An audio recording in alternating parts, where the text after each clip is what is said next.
So I thought I'd take a look at what's inside the NOCO Genius 15,000 automotive battery charger, the G15000. This is V2.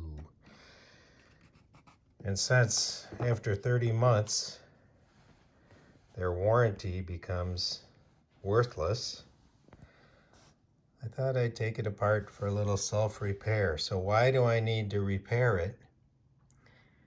Because their stress relief, this black unit here, which looks so beefy, it's also over here on the AC power side.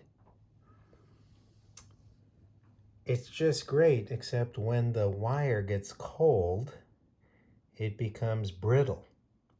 And this little spot where the stress relief is supposed to happen actually becomes the place where the wire splits. Eventually it pulls apart and then pops open.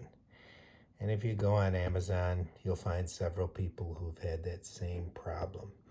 So I'm going to take it apart and do a little self-repair. This is what's inside your 15,000. It's pretty slick. It's too bad that NOCO uses inferior grade wire. It looks pretty good and it behaves pretty well when it's at room temperature, but when it gets down under about 40 degrees, it becomes brittle and cracks.